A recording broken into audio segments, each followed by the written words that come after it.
Crln. The Little Grey Lady by Frances Hopkinson Smith. Chapter 1.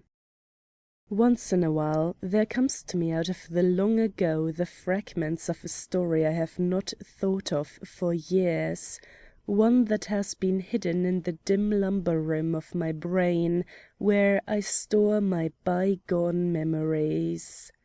These fragments thrust themselves out of the past as do the cuffs of an old-fashioned coat, the flutings of a flounce, or the lacings of a bodice from out a quickly opened bureau drawer. Only when you follow the cuff along the sleeve to the broad shoulder, smooth out the crushed frill that swayed about her form, and trace the silken thread to the waist it tightened, can you determine the fashion of the day in which they were worn. And with the rummaging of this lumber room came the odors, dry smells from musty old trunks packed with bundles of faded letters and worthless deeds tied with red tape, musty smells from dust-covered chests, iron-bound, holding mouldy books, their backs loose, pungent smells from cracked wardrobes stuffed with moth-eaten hunting coats, riding trousers, and high boots with rusty spurs. Cross-country riders these, roisterers and gamesters, a sorry lot no doubt. Or perhaps it is an old bow-legged highboy, its club feet slippered on easy rollers, the kind with deep drawers kept awake by rattling brass handles, its outside veneer so highly polished that you are quite sure it must have been brought up in some distinguished family. The scent of old lavender and spiced rose leaves, and a stick or two of white orris root, haunt this relic. My lady's laces must be kept fresh, and so must my lady's long white mitts. They reach from her dainty knuckles quite to her elbow. And so must her cobwebbed silk stockings, and the filmy kerchief she folds across her bosom. It is this kind of a drawer that I am opening now, one belonging to the Little Grey Lady.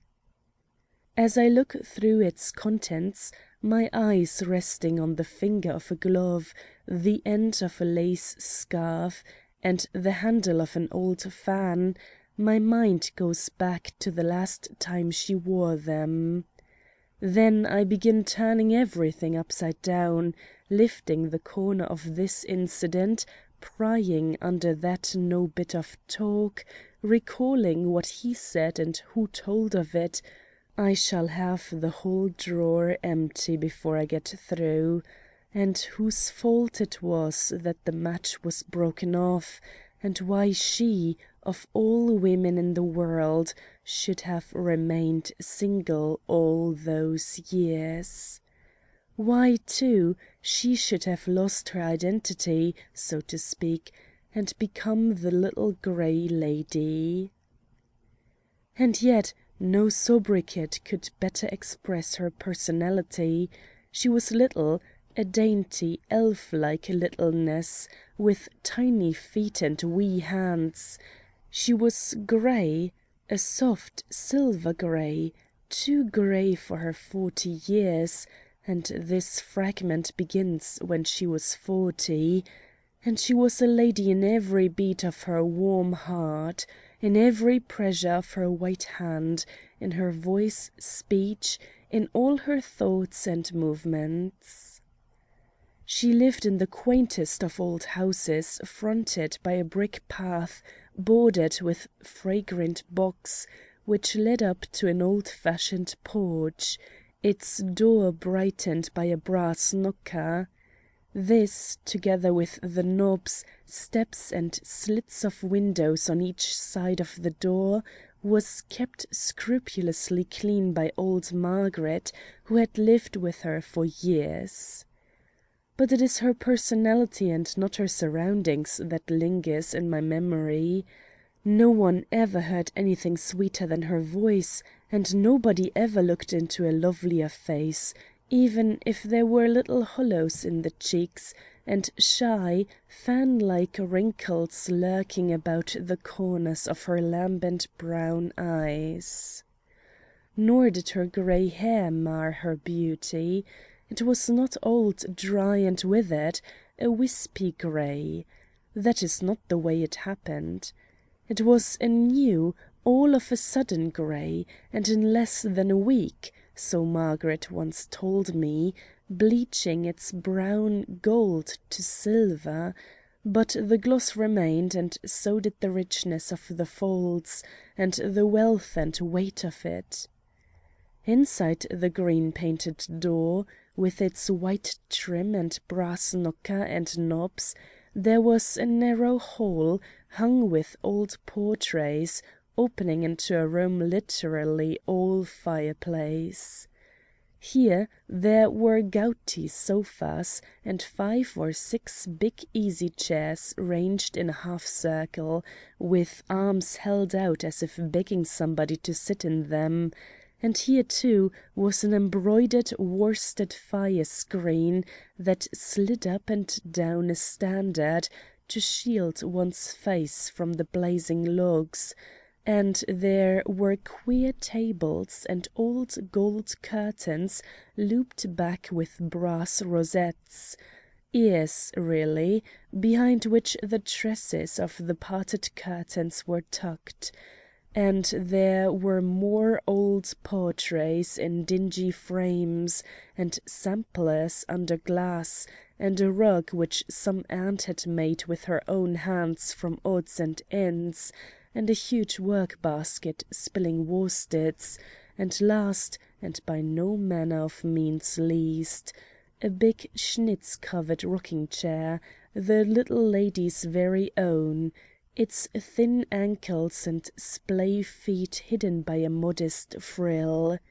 There were all these things and a lot more, and yet I still maintain that the room was just one big fireplace. Not alone because of its size, and it certainly was big. Many a doubting curly head, losing its faith in Santa Claus, has crawled behind the old fire-dogs, the child's fingers tight about the little grey lady's, and been told to look up into the blue, a lesson never forgotten all their lives. But because of the wonderful and never to be told of things which constantly took place before its blazing embers. For this fireplace was the little grey lady's altar. Here she dispensed wisdom and cheer and love.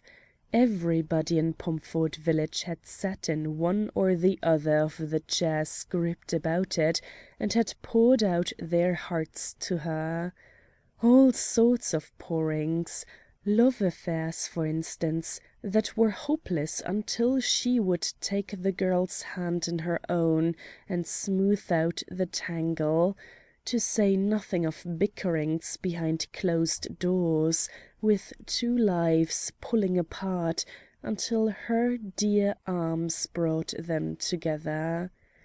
But all this is only the outside of the old mahogany highboy, with its meerschaum pipe polish, spraddling legs, and rattling handles.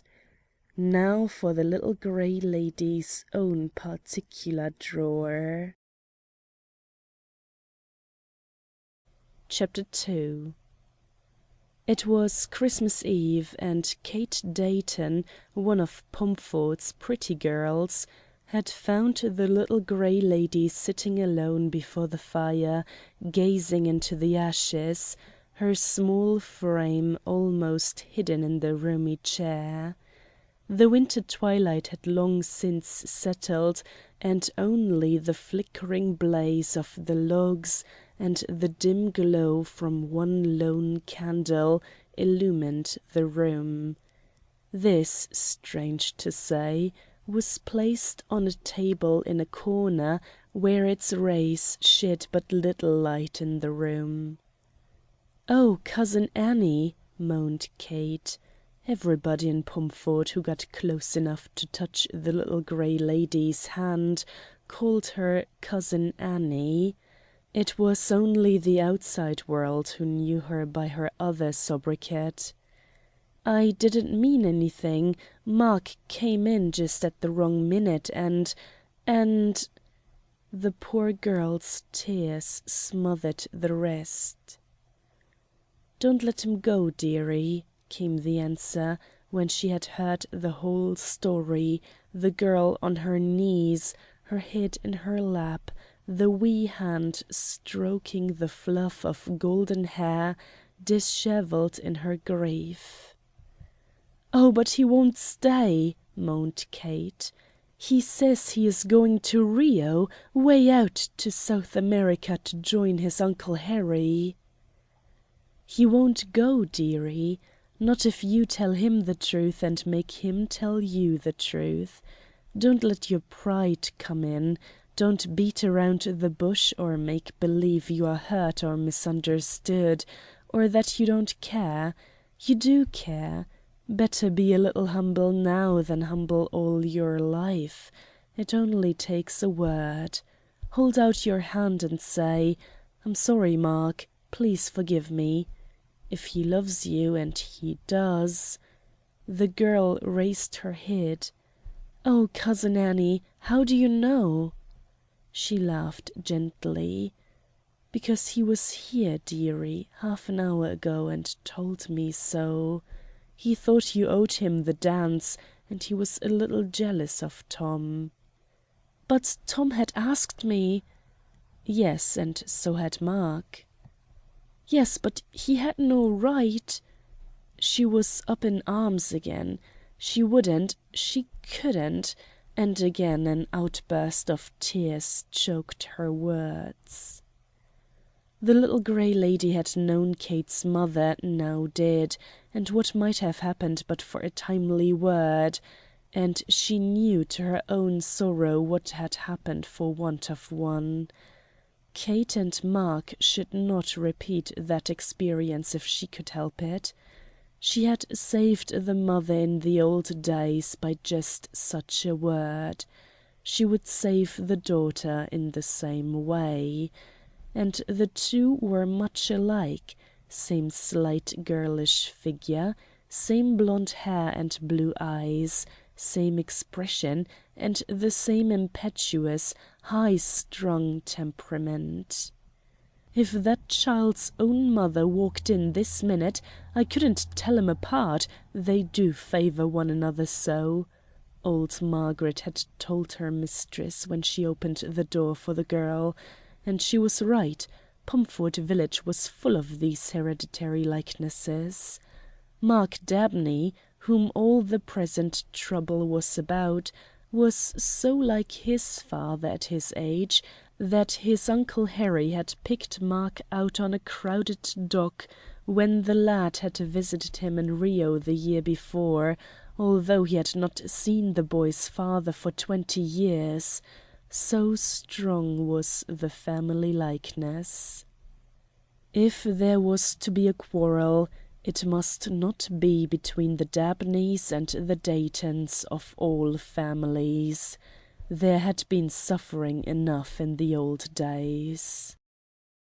"Listen, dearie," she said in her gentle, crooning tone, patting the girl's cheek as she talked.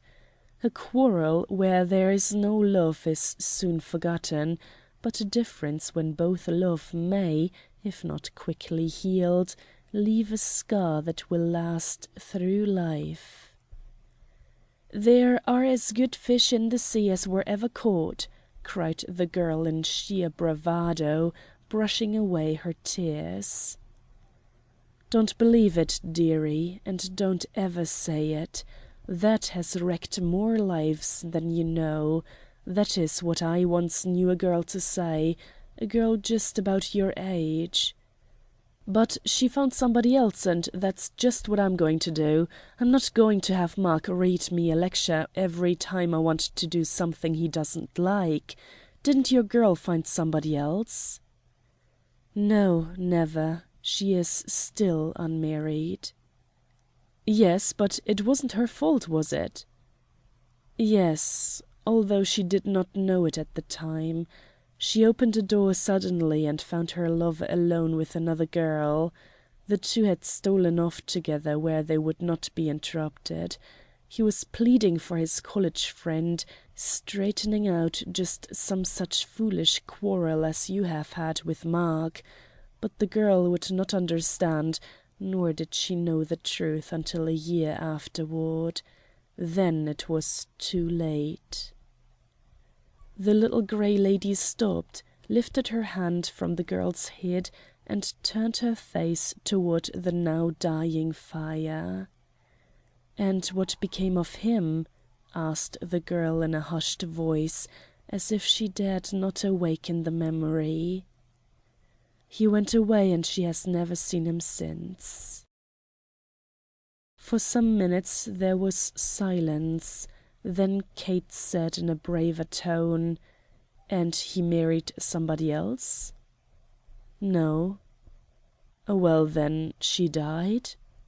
"No." The little lady had not moved, nor had she taken her eyes from the blaze. She seemed to be addressing some invisible body who could hear and understand. The girl felt its influence, and a tremor ran through her. The fitful blaze, casting weird shadows, helped this feeling. At last, with an effort, she asked, "You say you know them both, Cousin Annie?" "Yes, he was my dear friend. I was just thinking of him when you came in." The charred logs broke into a heap of coals. The blaze flickered and died. But for the lone candle in the corner, the room would have been in total darkness. "Shall I light another candle, Cousin Annie?" shivered the girl. "Or bring that one nearer?" "No, it's Christmas Eve, and I only light one candle on Christmas Eve." "But what's one candle? Why, father has the whole house as bright as day, and every fire blazing." The girl sprang to her feet and stepped nearer the hearth. She would be less nervous, she thought, if she moved about, and then the warmth of the fire was somehow reassuring. "Please let me light them all, Cousin Annie," she pleaded, reaching out her hand towards a cluster in an old-fashioned candelabra. "And if there aren't enough, I'll get more from Margaret." "No, no, one will do.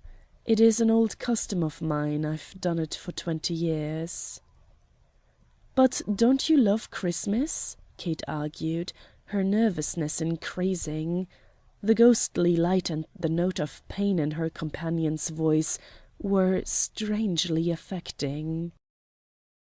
The little grey lady leaned forward in her chair and looked long and steadily at the heap of smouldering ashes.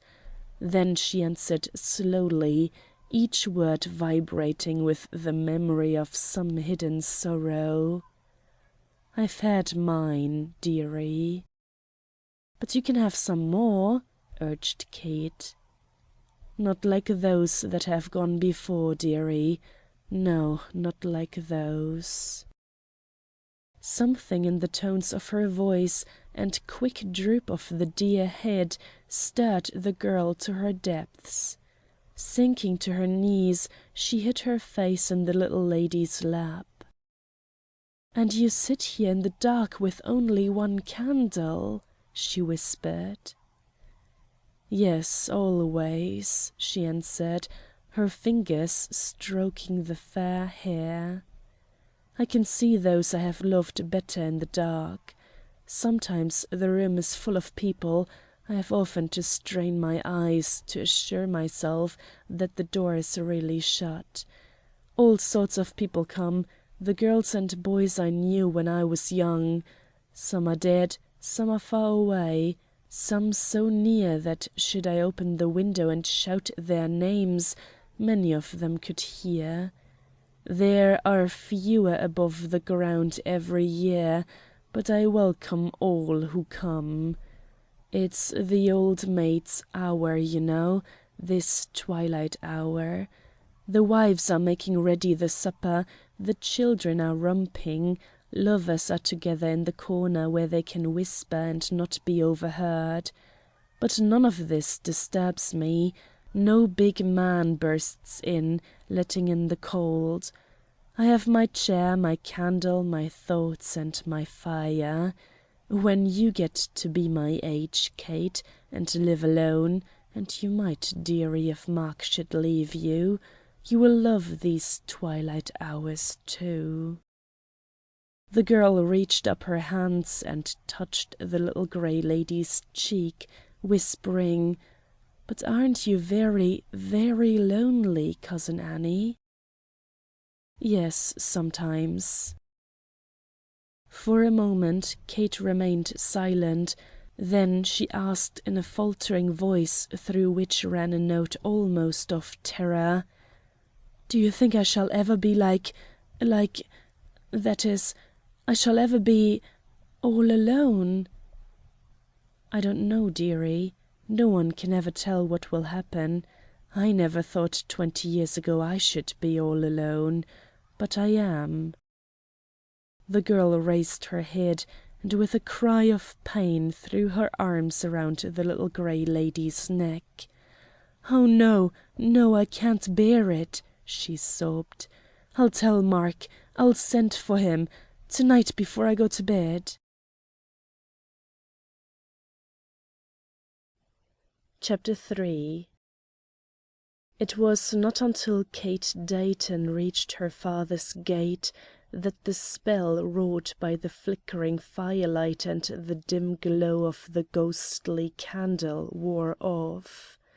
The crisp air of the winter night, for it was now quite dark, had helped, but the sight of Mark's waiting figure striding along the snow-covered path to her home, and his manly, outspoken apology, "Please forgive me, Kate, I made an awful fool of myself," followed by her joyous refrain, "Oh, Mark, I've been so wretched," had done more. It had all come just as Cousin Annie had said. There had been neither pride nor anger, only the little grey lady's timely word. But if the spell was broken, the pathetic figure of the dear woman, her eyes fixed on the dying embers, still lingered in Kate's mind. "Oh, Mark, it is so pitiful to see her, and I got so frightened. The whole room seemed filled with ghosts. Christmas seems her loneliest time. She won't have but one candle lighted, and she sits and mopes in the dark. Oh, it's dreadful. I tried to cheer her up, but she says she likes to sit in the dark, because then all the dead people she loves can come to her. Can't we do something to make her happy? She is so lovely, and she is so little, and she is so dear." They had entered the house, now a blaze of light. Kate's father was standing on the hearth-rug, his back to a great fireplace filled with roaring logs. "Where have you two gadabouts been?" he laughed merrily. "What do you mean by staying out this late? Don't you know it's Christmas Eve?" "We've been to see Cousin Annie, Daddy, and it would make your heart ache to look at her. She's there all alone. Can't you go down and bring her up here?" "Yes, I could, but she wouldn't come, not on Christmas Eve. Did she have her candle burning?" "Yes, just one poor little miserable candle that hardly gave any light at all." "And it was in the corner on a little table?" "Yes, all by itself." "Poor dear. She always lights it. She's lighted it for almost 20 years." "Is it for somebody she loved who died?" "No, it's for somebody she loved who is alive, but who never came back and won't." He studied them both for a moment, as if in doubt. Then he added in a determined voice, motioning them to a seat beside him: "It is about time you two children heard the story straight, for it concerns you both. So I'll tell you. Your Uncle Harry, Mark, is the man who never came back and won't. He was just your age at the time. He and Annie were to be married in a few months. Then everything went to smash. And it was your mother, Kate, who was the innocent cause of his exile. Harry, who was the best friend I had in the world, tried to put in a good word for me. This was before I and your mother were engaged. And Annie, coming in and finding them, got it all crooked. Instead of waiting until Harry could explain, she flared up, and off he went. Her hair turned white in a week when she found out how she had misjudged him, but it was too late then. Harry wouldn't come back, and he never will. When he told you, Mark, last year in Rio, that he was coming home Christmas, I knew he would change his mind just as soon as you left him, and he did. Queer boy, Harry. Once he gets an idea in his head, it sticks there. He was that way when he was a boy. He'll never come back as long as Annie lives, and that means never." He stopped a moment, spread his fingers to the blazing logs, and then, with a smile on his face, said: "If ever I catch you two young turtle doves making such fools of yourselves, I'll turn you both outdoors." And again his hearty laugh rang through the cheery room. The girl instinctively leaned closer to her lover. She had heard some part of the story before. In fact, both of them had, but never in its entirety. Her heart went out to the little grey lady all the more. Mark now spoke up.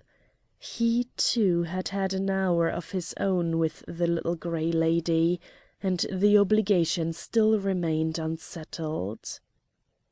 "Well, if she won't come up here and have Christmas with us," he cried, "why can't we go down there and have Christmas with her? Let's surprise her, Kate. Let's clean out all those dead people. I know she sits in the dark and imagines they all come back, for I've seen her that way many a time when I drop in on her in the late afternoon. Let's show her they're alive." Kate started up and caught Mark's arm. "Oh, Mark, I have it," she whispered. "And we will— Yes, that will be the very thing." And so, with more mumblings and mutterings, not one word of which could her father hear, the two raced upstairs to the top of the house and the garret. Chapter 4. 2 hours later a group of young people, led by Mark Dabney, trooped out of Kate's gate and turned down the little grey lady's street. Most of them wore long cloaks and were muffled in thick veils. They were talking in low tones, glancing from side to side, as if fearing to be seen. The moon had gone under a cloud, but the light of the stars, aided by an isolated street lamp, showed them the way.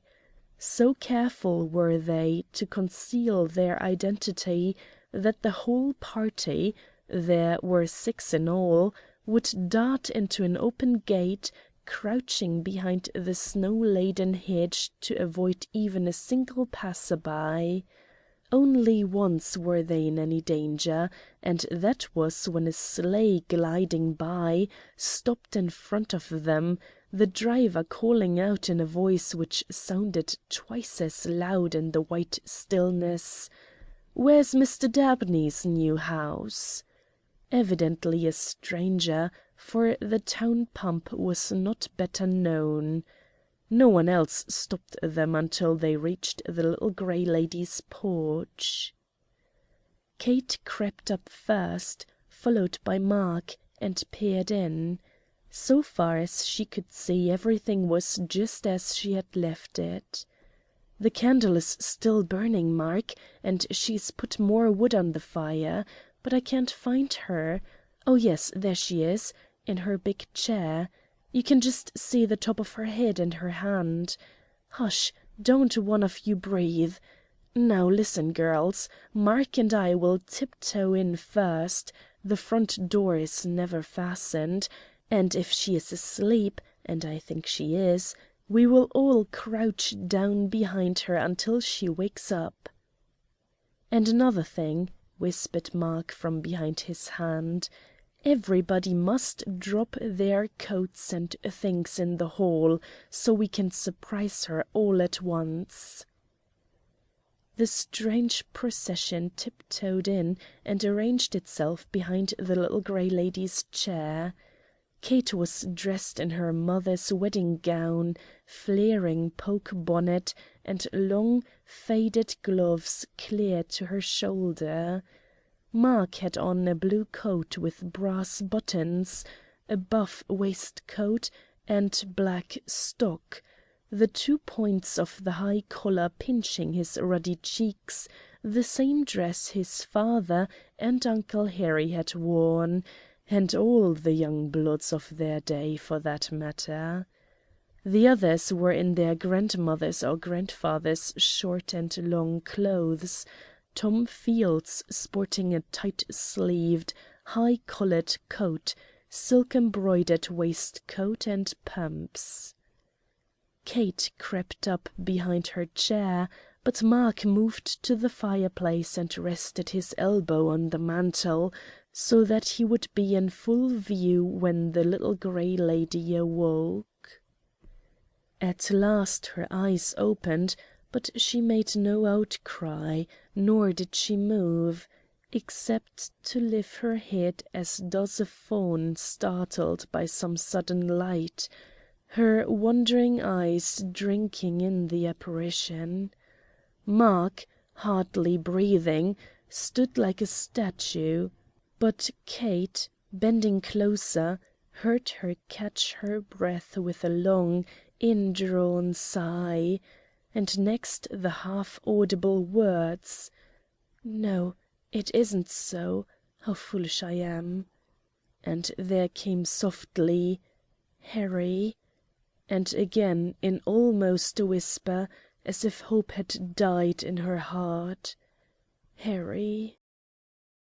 Kate, half frightened, sprang forward and flung her arms around the little grey lady. "Why, don't you know him? It's Mark, Cousin Annie, and here's Tom and Nanny Fields, and everybody, and we're going to light all the candles, every one of them, and make an awful big fire, and have a real, real Christmas." The little grey lady was awake now. "Oh, you scared me so," she cried, rising to her feet, rubbing her eyes. "You foolish children! I must have been asleep. Yes, I know I was."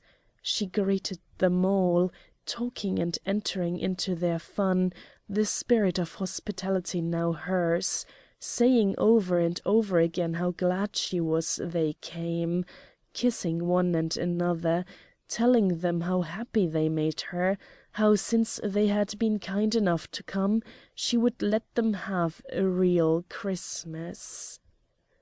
"Only," she added quickly, "it will have to be by the light of one candle. but that won't make any difference, because you can pile on just as much wood as you choose. Yes," she continued, her voice rising in her effort to meet them on their own joyous plane.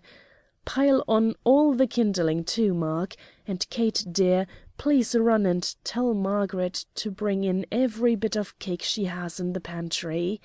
Oh, how like your mother you are, Kate! I remember that very dress. And you, Mark, why, you've got on the same coat I saw your father wear at the governor's ball. And you too, Tom. Oh, what a good time we will have!" Soon the lid of the old piano was raised, a spinet really, and one of the girls began running her fingers over the keys, and later on it was agreed that the first dance was to be the Virginia reel, with all the hospitable chairs, and the fire-screen, and the gouty old sofa rolled back against the wall. This all arranged, Mark took his place with the little grey lady for a partner. The music struck up a lively tune, and as quickly ceased as the sound of bells rang through the night air. In the hush that followed, a sleigh was heard at the gate. Kate sprang up and clapped her hands. "Oh, they're just in time! There come the rest of them, Cousin Annie. Now we are going to have a great party. Let's be dancing when they come in. Keep on playing." At this instant the door opened and Margaret put in her head. "Somebody," she said, with a low bow, "wants to see Mr. Mark on business." Mark, looking like a gallant of the old school, excused himself with a great flourish to the little grey lady and strode out. In the hall, with his back to the light, stood a broad-shouldered man, muffled to the chin in a fur overcoat. The boy was about to apologize for his costume and then ask the man's errand, when the stranger turned quickly and gripped his wrist. "Hush! Not a word! Where's she?" he cried. With a low whistle of surprise, Mark pushed open the door. The stranger stepped in. The little grey lady raised her head. "And who can this guest be?" she asked. "And in what a queer costume, too!" The man drew himself up to his full height and threw wide his coat. "And you don't know me, Annie?" She did not take her eyes from his face, nor did she move except to turn her head appealingly to the room, as if she feared they were playing her another trick. He had reached her side and stood looking down at her. Again came the voice, a strong, clear voice with a note of infinite tenderness through it. "How white your hair is, Annie! And your hand is so thin. Have I changed like this?" She leaned forward, scanning him eagerly. There was a little cry, then all her soul went out in the one word: "Harry!" She was inside the big coat now, his strong arms around her, her head hidden on his breast, only the tips of her toes on the floor. When he had kissed her again and again, and he did, and before everybody, he crossed the room, picked up the ghostly candle, and smothered its flame. "I saw it from the road," he laughed softly. "That's why I couldn't wait. But you'll never have to light it again, my darling." I saw them both a few years later. Everything in the way of fading and wrinkling had stopped so far as the little grey lady was concerned. If there were any lines left in her forehead and around the corners of her eyes, I could not find them. Joy had planted a crop of dimples instead, and they had spread out, smoothing the care lines. Margaret even claimed that her hair was turning brown gold once more, but then Margaret was always her loyal slave, and believed everything her mistress wished. And now, if you don't mind, dear reader, we will put everything back and shut the little grey lady's bureau drawer.